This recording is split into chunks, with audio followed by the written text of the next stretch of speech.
Hello and welcome to Yan Food Times. We are going to keep eating in Japan. For breakfast, we went to Blue Bottle.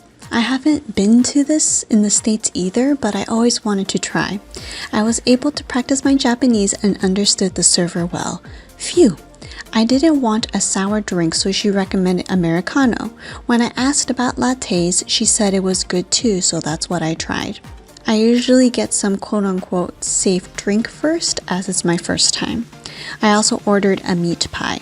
The latte was very rich, smooth, creamy, and when the ice melted, the coffee flavor was still just as good. I wish I had a bit more for the price, but I know this place costs more in general. The meat pie was delicious and they heated it up. It reminded me of puff pastry flaky textures, and inside there was meat of course, but also veggies such as carrots and corn. It was delicious and it was a lovely breakfast. For lunch, we went to Tsukiji Fish Market. We wanted to see if the Japanese restaurant was still open and alive, and it was. We went there back in 2019. It's off on the side of the busy streets of Tsukiji. Everything was practically in Japanese. I really wanted to eat uni or sea urchin, and they had a lunch set. I had an entire plate of uni along with some miso rice and a small dish, which was some kind of cooked fish. The uni was creamy but not very sweet. It lacked some of the uni flavors, but it wasn't fishy.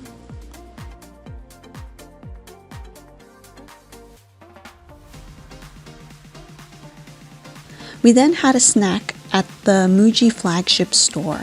We went to the very top, the same floor as the hotel lobby.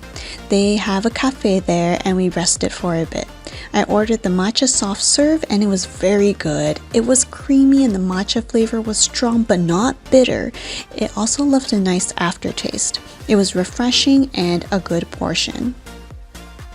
For dinner, we went back to Shinjuku and visited Oyster Bar Wharf. Each customer needed to pay 300 yen as a seat fee, but in return, they gave you unlimited ginger drinks. I personally don't recommend it as it was too gingery and salty at the same time. Anyways, we ordered various small plates to share.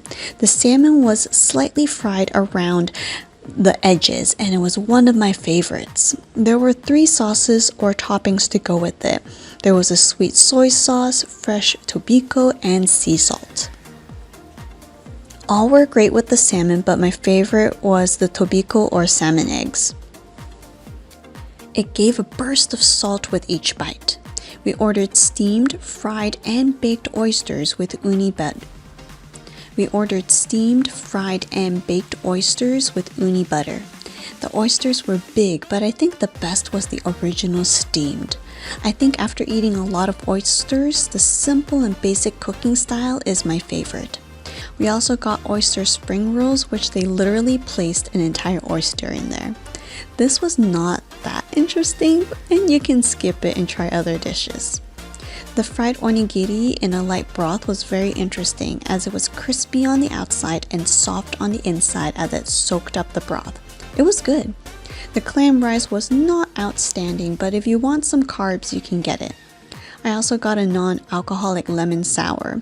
I loved how sour it was, as I can tolerate it. Super refreshing, and it went well with the savory and umami dishes.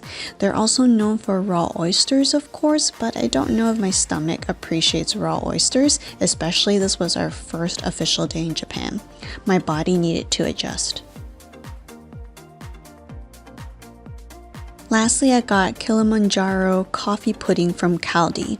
It was a hearty amount of pudding. It included sugar and cream, and I'd highly recommend it because the coffee flavor was strong and intense. I liked the texture as it wasn't too watery or dense. The texture was just right.